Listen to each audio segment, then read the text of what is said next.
Welcome. Ooh. Him. Hi. Welcome.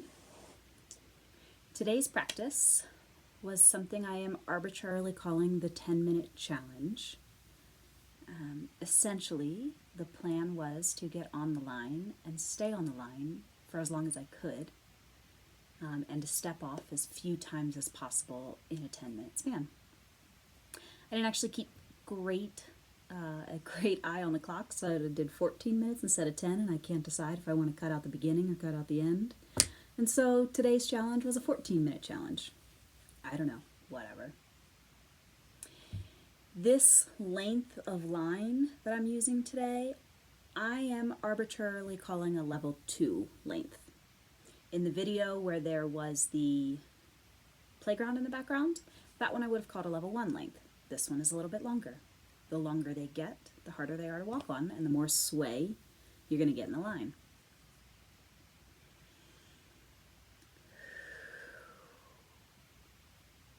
And so while we're counting down this 10 to 14 or whatever minutes, I thought I'd also share with you a couple of the things that really call to me when it comes to slacklining. The reasons that it feeds my soul. I've always loved balance activities. When we did the gymnastics unit in gym class in middle school, I loved the balance beam. It was my favorite.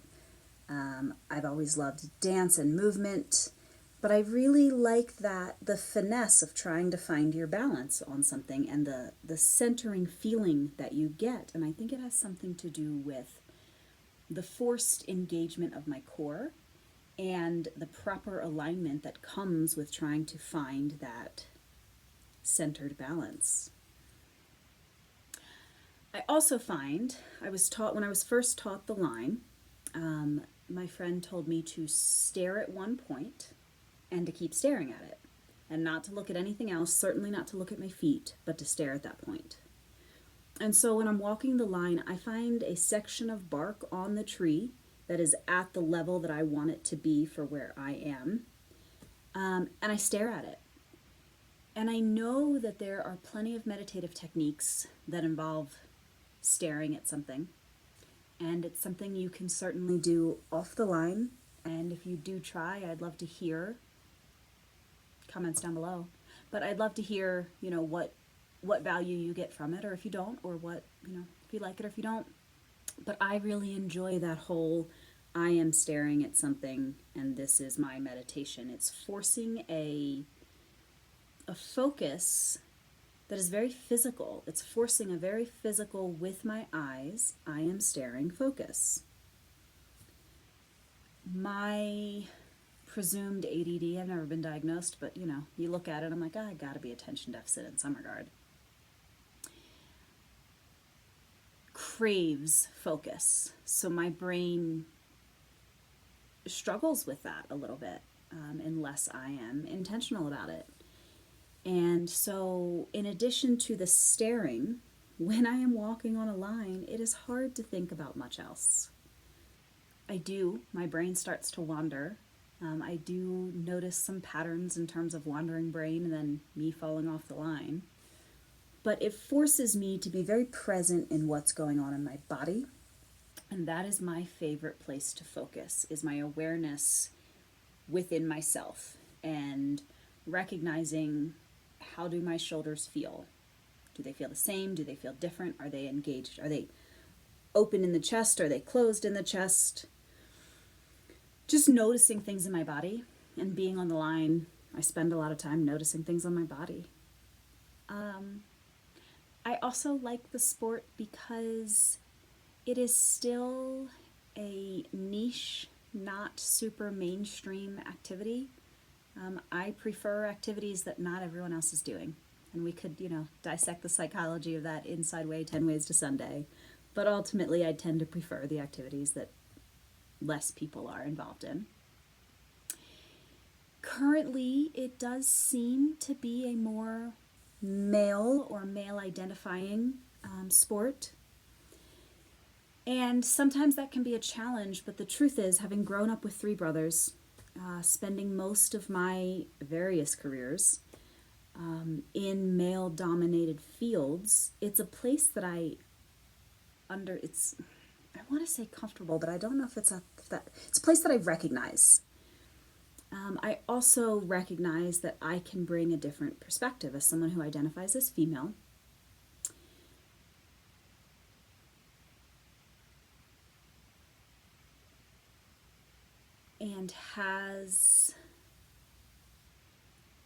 And appreciates a yin perspective. So when we're talking yang being action, yin being rest.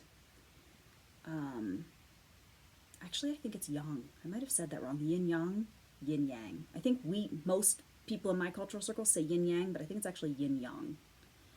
But I've really developed this appreciation for the yin, the more receptive, the dark, the slow, the stillness.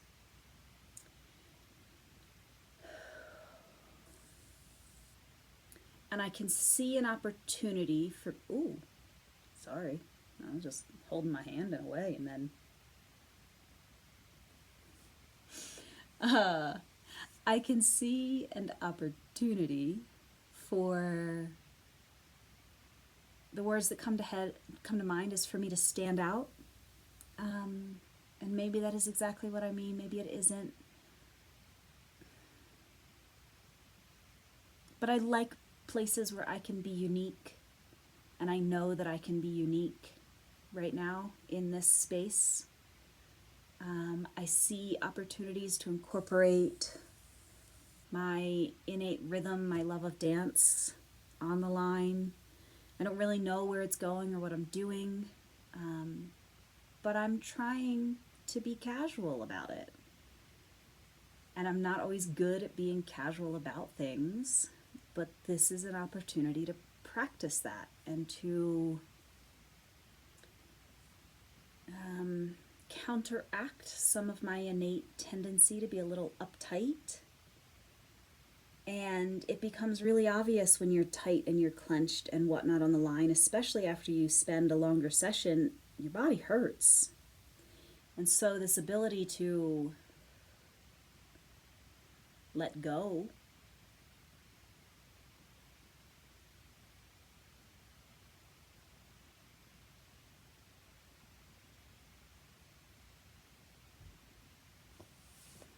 I don't know. That's kind of where I am. I like that it's something I can do totally by myself. I like that it's kind of an impressive thing, again, because in my cultural circles there's not a lot of that happening. I like that you can do it in a group. You can get multiple lines set up. You can even just in one have multiple people hanging out at the park. It's a hang out at the park kind of activity. But you don't have to. You know, I don't have to wait for someone else to have the availability in their schedule or to make it a priority for them, which I find can be a limiting factor in many group activities. And so if I want to do it, I can just go do it. And I like that freedom.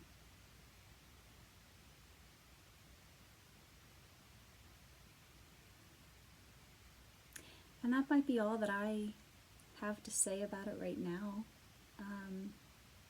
For those of you that have been on a slackline, what do you like about it? What draws you to it, or what repels you, even if that's, you know, your perspective.